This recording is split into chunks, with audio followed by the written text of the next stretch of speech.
Good morning students.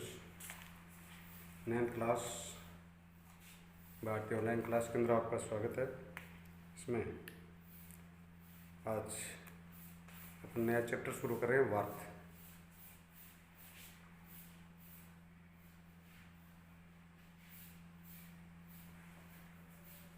Worth क्या होता है? पहले तो वर्थ की परिभाषा, किसी समतल में स्थित किसी बिंदु से समान दूरी के बिंदुओं का बिंदुपथ वर्त कहलाता है।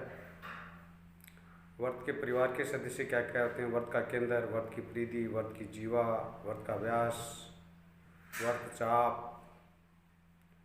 दो जीवाओं के मध्य बनने वाला केंद्र, किसी चाप द्वारा केंद्र पर अंतरित कोण, ये वर्त के परिवार के सदस्य हैं।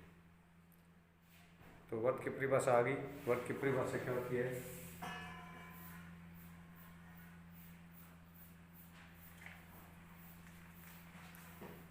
किसी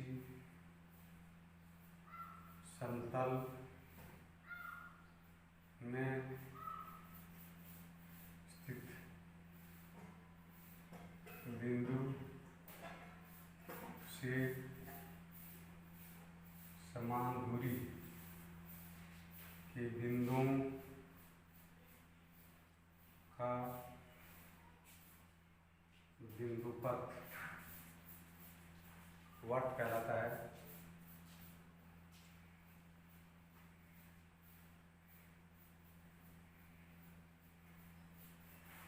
वर्त कहलाता है।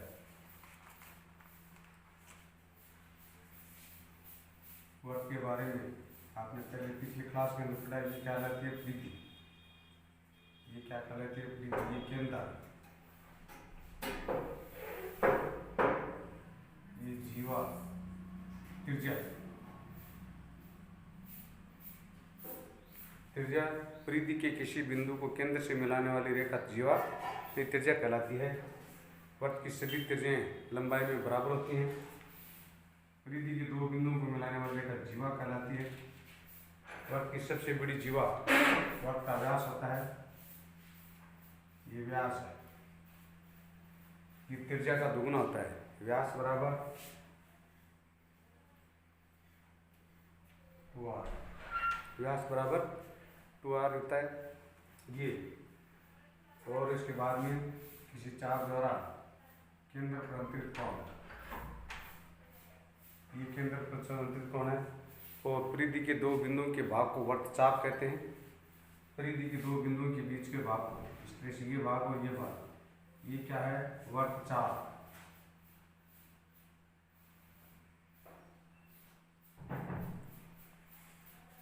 ये इनके सदस्य होते हैं। अब इनके बारे में पढ़ेंगे कि इसकी प्रमेय क्या है। जीवा द्वारा केंद्र पर अंतरित कोण, एक ही वर्त की जीवाएं बराबर होती हैं, एक ही वर्त की त्रिज्याएं बराबर होती हैं, या दो समान त्रिज्याओं की वर्त परस्पर सर्वांगसंबी होते हैं। इसमें विलोम और दोनों हैं।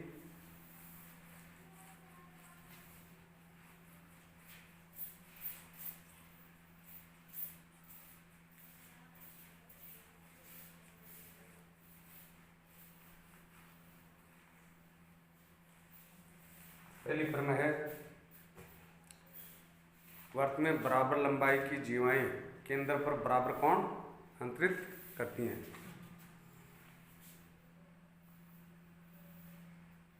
प्रमेय,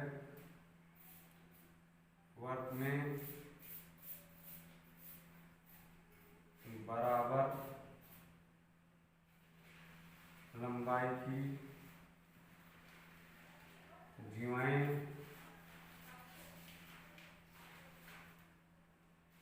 केंद्र पर बराबर कोण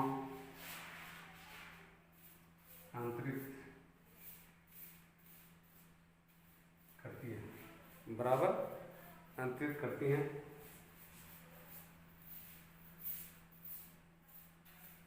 इसका हल,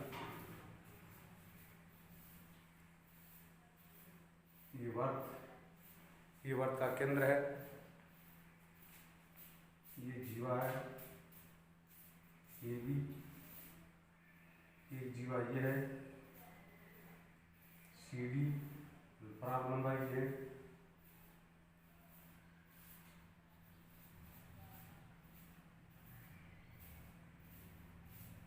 O।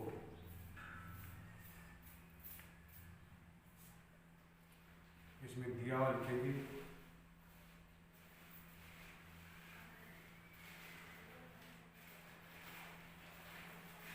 इसमें ये है सर्किल जिसका केंद्र O, त्रिज्या R है।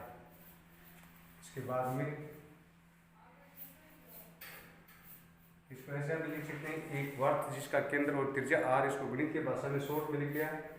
एक केंद्र, एक वर्त, C सर्किल, O इसका वर्त का, इस वर्त का केंद्र और R इसकी त्रिज्या है, जिसमें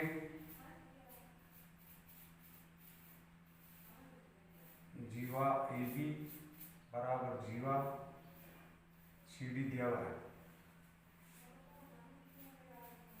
सिद्ध करना है AB बराबर कोण AOB बराबर कोण COD। रचना इसमें कुछ है नहीं,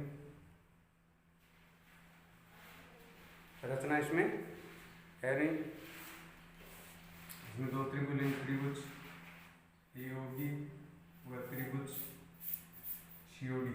पहला लिखेंगे OA बराबर OC, एक ही वर्ग की त्रिज्याएं, एक ही वर्ग की त्रिज्याएं। दूसरा OB बराबर OD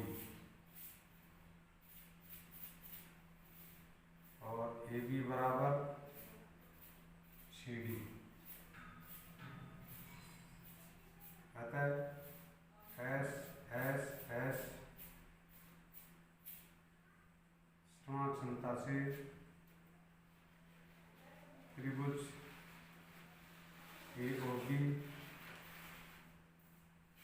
COD, AOB और COD और समान त्रिभुजों के संगत कोण बराबर होते हैं, इसलिए कोण AOB बराबर कोण COD। CT से कॉन्ग्रुएंट पार्ट, कॉन्ग्रुएंट ट्रायंगल, समान त्रिभुजों के संगत कोण और संगत भुजा बराबर होती है। इसका विलोम, यदि दो जीवाएं केंद्र पर बराबर कोण अंतरित करती हैं तो वो लंबाई में बराबर होती है। इसका विलोम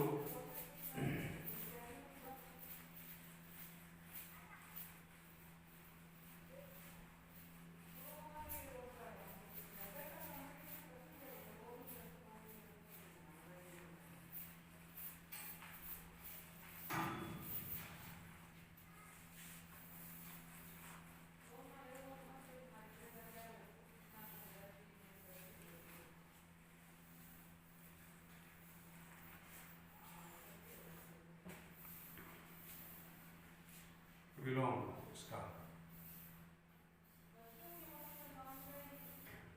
फॉर्मेट, किसी वर्त में यदि दो जीवाएं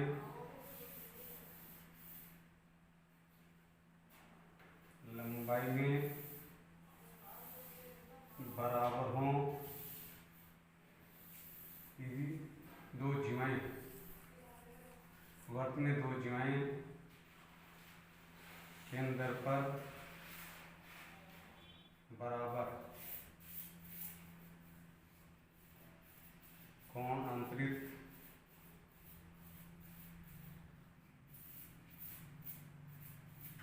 करती हैं तो वे लंबाई में बराबर होते हैं, लंबाई में बराबर होते हैं। यदि दो जीवाएं केंद्र पर बराबर कोण अंतरित करती हैं तो वे लंबाई में बराबर होती हैं। इसका हल, सबसे पहले इसका डायग्राम बनाएं। डायग्राम ये केंद्र O, ये जीवा AB, जीवा CD,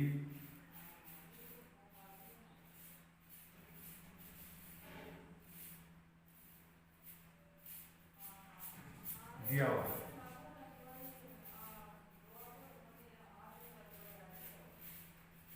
कोण AOB बराबर कोण COD सिद्ध करना है। AB बराबर CD, रचना इसमें कुछ है नहीं। रचना इसलिए कि रचना की आवश्यकता इसलिए नहीं पड़ती है क्योंकि इसमें त्रिभुज, दो त्रिभुज अलग अलग दिए में मिल रहे हैं और इन दोनों त्रिभुजों को सर्वांगसम करना है और सर्वांगसम करके संगत भुजा बराबर कर देंगे। पिछले प्रमेय में तो SSS प्रमेय लग गया, सर्वांगसमता लगी, इसमें SS सर्वांगसमता लग जाएगी। त्रिभुज AOB व त्रिभुज COD में OA बराबर OC,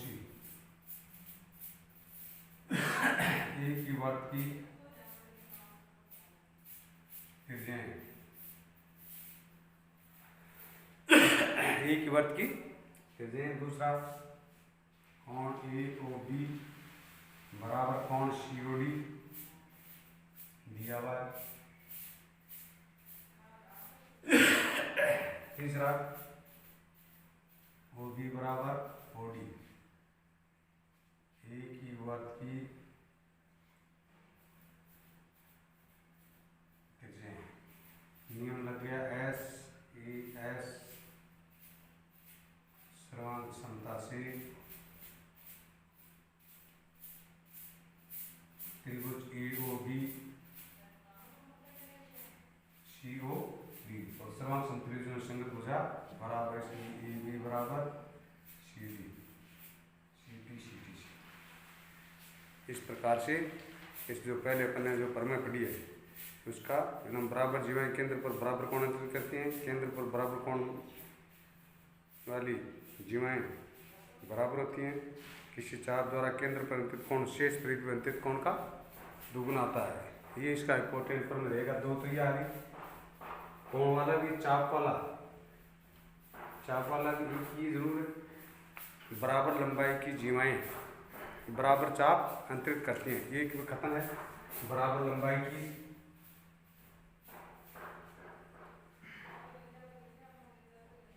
जीवाएं बराबर चाप अंतरित करती हैं। बराबर लंबाई की जीवाएं बराबर चाप अंतरित करती हैं। चाप का मतलब परिधि के दो बिंदु के बीच का भाग वर्ग चाप कहलाता है। अब इसमें किसी वर्ग में दो जीवाएं, तो जीवाएं AB और CD आ गई, दिया में दो बराबर कोण अंतरित करती है। तो ये कह रहा है कि ये कोण और ये कोण बराबर है। सिद्ध कीजिए कि ये दोनों जीवाएं बराबर है। दिया में आ गया कोण AOB बराबर कोण COD, ये दोनों कोण बराबर दिए हुए। अब सिद्ध करना AB बराबर CD, उत्पत्ति के अंदर ये दोनों त्रिभुज ले ली, त्रिभुज में ये भुजा इस भुजा के बराबर, ये भुजा इस भुजा के बराबर, एक वर्ग की त्रिज्याएं, ये कोण इस कोण के बराबर दिया हुआ है, ये भुजा इस भुजा के बराबर, एक ही वर्ग की त्रिज्याएं।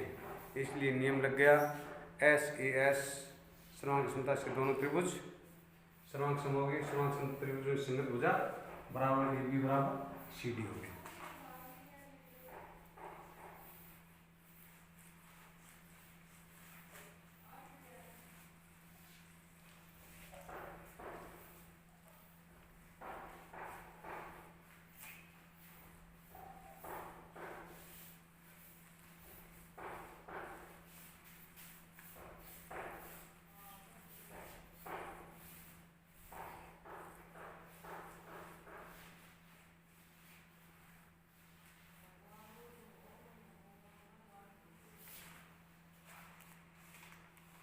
इसमें आगे इनसे संबंधित परमें आएंगी।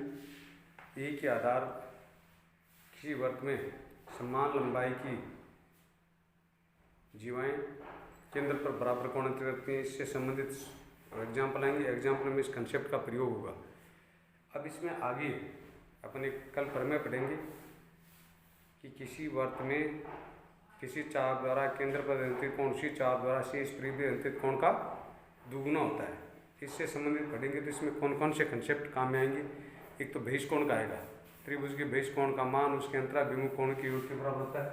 इस दृष्टि त्रिभुज है,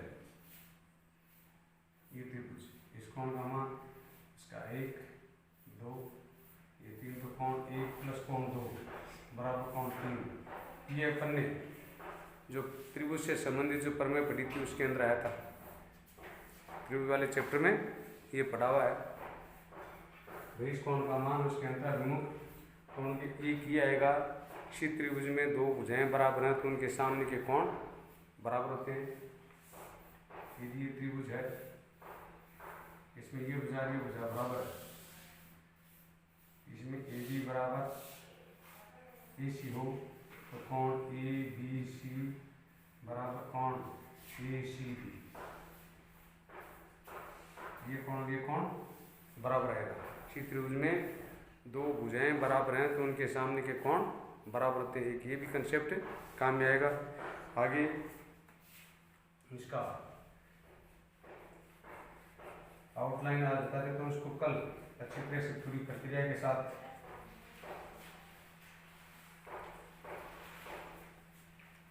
इसमें आज पोस्ट में आएगा। उसका कथन यह है कि वृत्त में चाप द्वारा केंद्र पर अंतरित कोण उसी चाप द्वारा शेष परिधि पर अंतरित कोण का दुगुना होता है।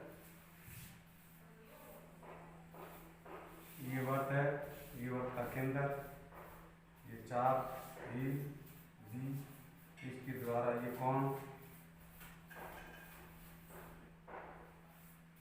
किसी चाप द्वारा केंद्र पर अंतरित कोण ए ओ बी, उसी चाप द्वारा शेष परिधि यहाँ से लेकर ये यहाँ तक आ जाएगी। ये शेष परिधि इसके द्वारा कहीं भी कोण बनाओ सी, इस कोण का ये है, इस कोण का क्या होगा, आधा होगा। ये कोण है, ये यदि किसी डिग्री का होगा तो ये 40 डिग्री का आएगा। ये कितने का आएगा, 40 डिग्री का आएगा।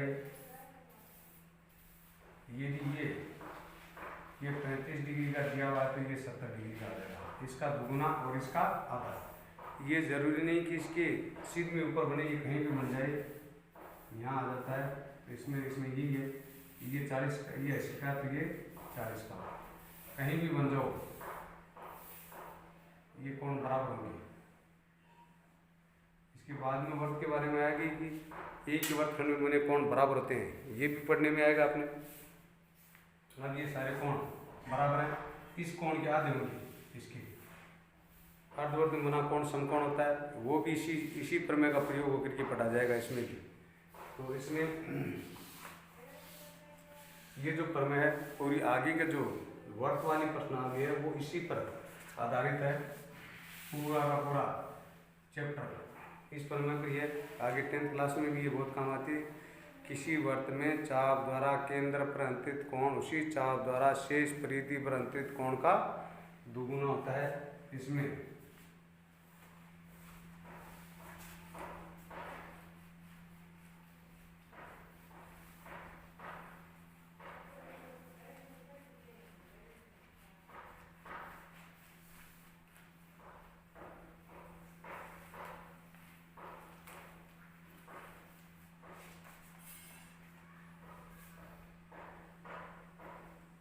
ये वृत्त है, ये वृत्त का केंद्र होगा। इस चाप के द्वारा ये कोण ए ओ बी और उसी चाप द्वारा पी, ये सिद्ध करना है कि कोण ए ओ बी बराबर दो कोण ए पी बी, इस कोण का दुगुना ये कोण होता है। इसमें रचना करनी पड़ेगी, अपने को त्रिभुज बनाने पड़ेंगे। तो ए को ओ से पी को ओ से मिलाते हुए आगे ई तक बढ़ा देंगे। तो ये जो दो त्रिभुज हैं, ये त्रिभुज यहाँ एक बहिष्कोण का निर्माण हुआ है। इस कोण का मान इसके बराबर, पहले ये भुजा बराबर है, तो ये कोण 1 और कोण 2 बराबर आएगा, कोण 3। इसी तरह से ये भुजा बराबर, तो 4 और ये 5 है, और ये कोण 6। 4 और 5 का योग 6। इन दोनों को हटा देंगे और इस कोण के बराबर इसका दुगुना लिख देंगे, इस कोण के बराबर इसका दुगुना लिख देंगे और दोनों को जोड़ देंगे। ये दोनों कोण बराबर है, ये बराबर भुजा, ये भुजा बराबर, तो इसके सामने के किसी त्रिभुज में दो भुजाएं बराबर हैं तो इसके सामने के कोण बराबर होते हैं। वो कंसेप्ट लगा करके इसमें इन त्रिभुज के दोनों कोण बराबर कर देंगे, फिर इसको हटा देंगे, इसके स्थान पर ये लिख देंगे, इसके स्थान पर ये लिख देंगे। तो इस कोण का दुगुना ये आ जाएगा, इस कोण का दुगुना ये आ जाएगा, दोनों को जोड़ देंगे तो इस पूरे कोण का दुगुना ये केंद्र वाला आ जाएगा। इस तरह से ये प्रमेय कल पढ़ेंगे।